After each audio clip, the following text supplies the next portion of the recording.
Okay, so some of you have been asking about the actual creating your curtains and how to link them together so that you can have like a rod that's going to animate the actual curtains, do the animation. So over here what we're going to be doing is just that I'm going to show you again how to do that. Very simple, and then I'll show you also that I did some modification onto my set.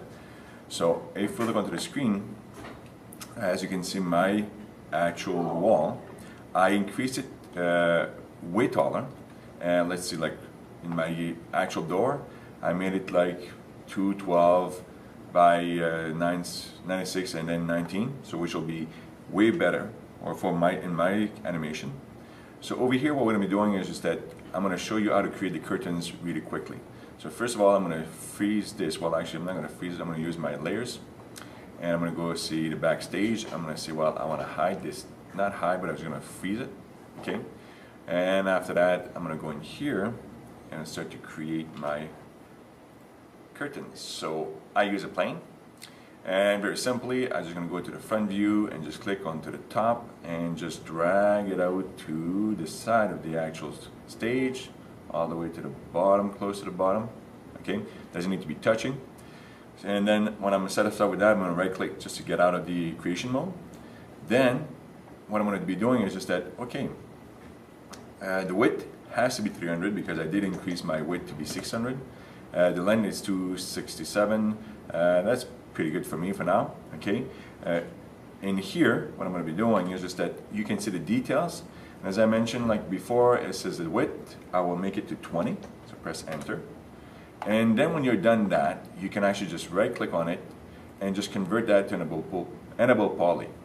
Or you can go, oops, my computer's into freeze.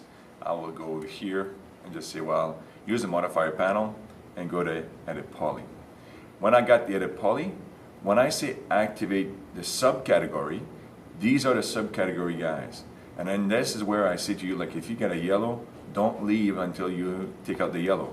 So you can press onto the little plus sign to see the vertex, to activate the vertex in here. You can also do it from this quick link over here, which is this one, okay? So if you want to activate them, press on it. If you want to deactivate, just press again.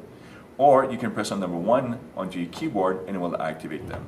So over here I'm going to do is that I'm going to go in here and I'm just going to select every second row of actual vertices, and I'm going to make that really quick. Oops, I hate this way. Okay, so I'm going to go in here instead of this because the actual gizmo is not going to be in my way. So really quick, and I'm just making some rubber band selection that we call.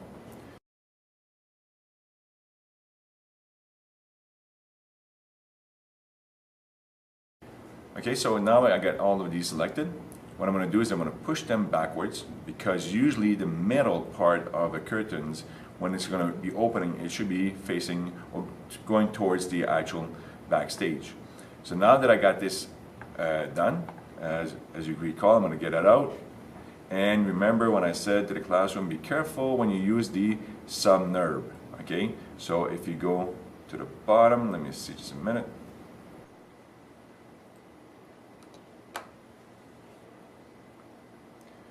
Okay, wow, this is the first time that ever happened to me. It's just that if you go and create a plane and then you do the edit poly, and then for a particular reason you do not get, and you'll see onto the screen right now, I'm going to show you, which is the first time, is actually you need to have the subdivision surface. If that doesn't show up, the way that I solved it is just simply just delete it and redo it, recreate it, and then we have the subnerb. So what I was saying before is just that now that I'm going to go back and just select all my vertices, okay? So that won't be taking too long. I'm going to see if the vertices is on, and I'll do it back again, like going like this. So make it really quick. Okay, so now I pull them back, and when you have it pulled back, just click out to be out of the subcategory modifier. Then when you go to the subdivision, like probably you will have this kind of window. Usually that's how the students work. So you go to the subdivision surface, and remember, if it's not on there, if it's not showing up, recreate your plane and it should show up. If you activate this, be careful, make sure that when you're looking at this, you look at the top view in this case, and usually you only need about 2 iterations.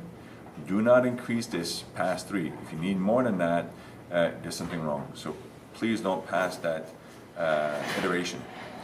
Okay, so now that you get your curtains done, now what we're going to be doing is just that, okay, let's create the rod.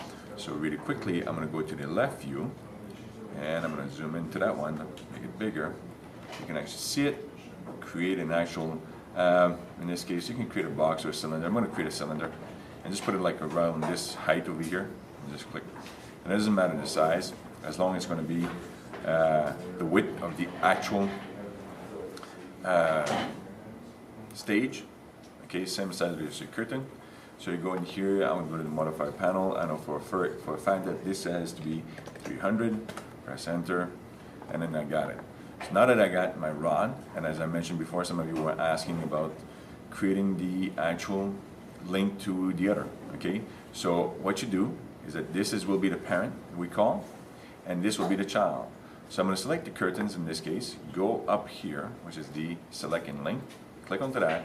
I will actually click onto the curtain again and just drag while I'm still holding on to the left click to the rod and just let it go. Now I got it selected. So I'm going to right click just to get out of the actual selection. First thing is to also, I'm going to use the move tool, check where the gizmos are. So in this case, the gizmos on the actual right hand side, perfect. This one is not, so I'm going to change that right away. Go to the RR key, FA pivot only, and then you can just like make it to be into the x-axis. Instead of 159, I will make it to 300 if I'm not mistaken. Yeah, there you go, perfectly. Don't forget to take that out. So unactivate it, and now you got it. So now let's do the test, and always use testing. Okay, so if I scroll, zoom that in perfectly, my curtain is closing and opening.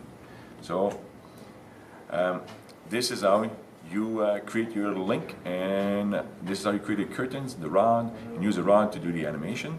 And you just have to copy this, how to make the actual other side. You just select the rod and the curtains, hold on to shift, use the move tool, and just make a copy of it. Do not make an instance on the references. Okay, that'll be it.